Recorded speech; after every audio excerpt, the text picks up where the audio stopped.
What's going on, you guys? Katie3 here. In my last 10 tips video, I was fresh off of a 24-hour stream. This time around, I've done everything there is to be done in the game. So I've got 10 more tips for you to help you get through the game if you're still on the journey. Let's get into it. With my vision, I'll guide you all to victory.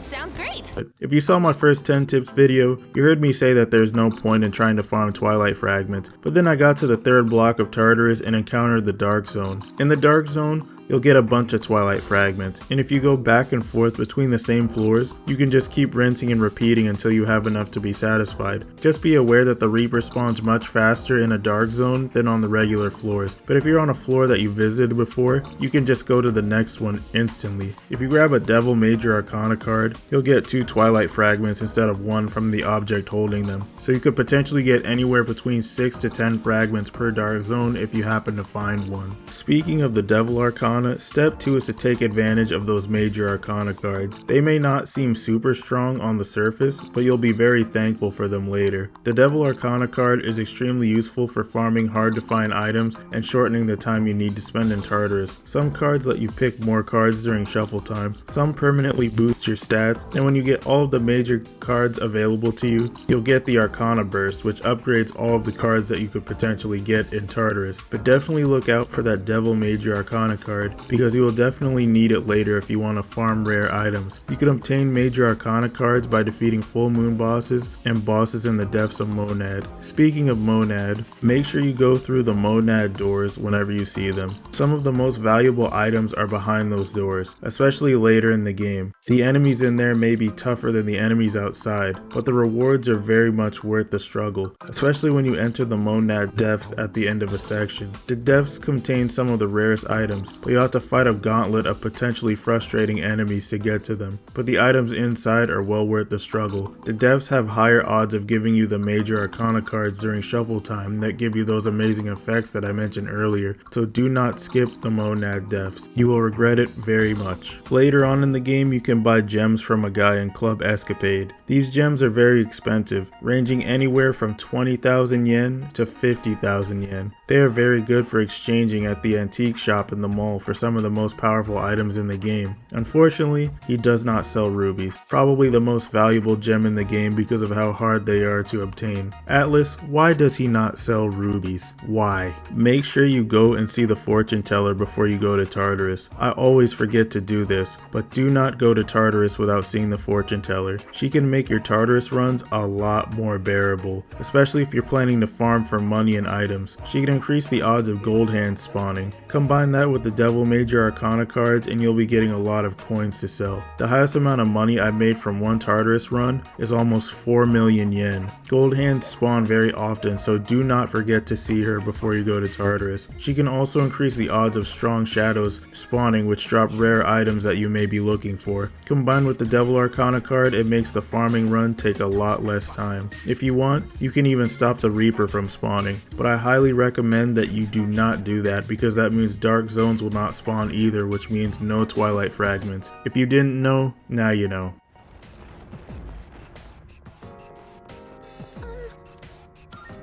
Oh, I keep forgetting to cast that buff on myself before the fight starts. Make sure you use Fuuka's Sylphid Aura before a big fight. This is another thing that I forget to do a lot, but this is nice because you can get your defense and evasion buff before a fight, so you don't need to waste a turn doing it yourself. I've heard that it buffs attack as well, but I haven't researched that myself. Can someone in the comments confirm that one for me? We're not done with Fuuka yet. Tip number 7 is to give Fuuka items that recover SP. Yes, those items do work on Fuuka, and you can give them to her. I have her equipped with the Holy Shoes, which give her 50 more SP. I used to have the Queen Anne's headband on her, which gave her 100 more SP, but then someone in my comments mentioned that if I gave her the Chakra Ring, it would give her Spellmaster. If you don't know, Spellmaster cuts the SP cost of all skills in half, so now I can use her skills a lot more. It has been a godsend for clearing floors in Tartarus very quickly, so I can get to farming items quickly if that's what I want to do. Or if I just want to make progress in Tartarus, that works too, because I can just skip all of the floors with her Tartarus search ability, now that it only costs 25 SP.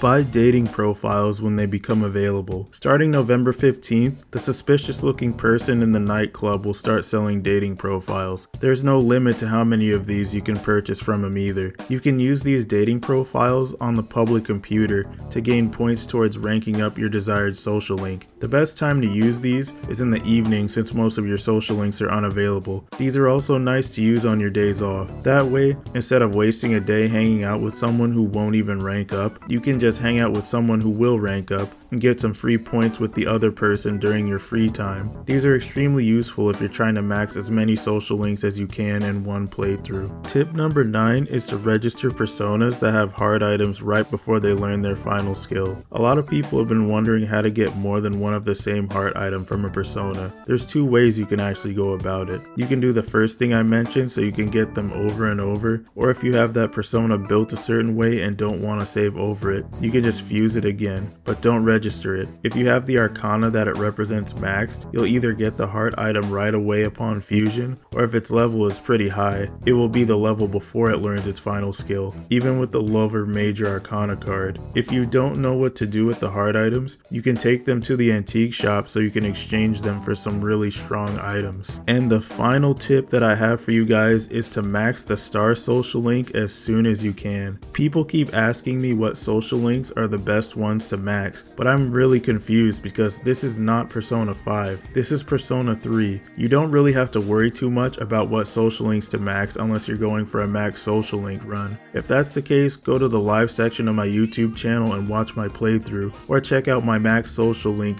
run tips video. Anyways, the reason you want to max the Star Arcana is because it's required to fuse the persona Hallel, which is required to access the best theurgy in the game, Armageddon, which does 9,999 damage guaranteed. You can use this theurgy to one-shot the Reaper and farm him for crazy EXP and high-ranking skill cards. If you just want to get through this game quickly or 100% the compendium, this is the social link to go for. Mamoru's social link becomes available during the summertime, but your courage needs to be rank 4. Make sure you check out my social stat guide if you want to know how to rank your social stats up quickly. I have a bonus tip for you guys that may want to complete the Persona compendium. Do not skip the link episodes. If Junpei, Akihiko, Ken, or Shinjiro text you to hang out, or if someone else texts you about Koromaru being outside, make sure you spend time with them. Certain personas are locked behind these link episodes, which is quite frustrating because the game does not even tell you this. What's even worse is that some of them have small windows for when their events are available, so if you miss them, you're locked out of them for the rest of the playthrough. Thank goodness the rewind button exists. Make sure you're taking full advantage of the rewind button if you make a mistake and end up missing out on someone's link episodes. And that's all of the tips I have for you guys today. Hopefully these tips, along with the other 10 tips I gave you, help you get through the game. If you need help with anything specific, make sure you check out my playlist. I have made a guide about many of the things in the game, so if you need help with something,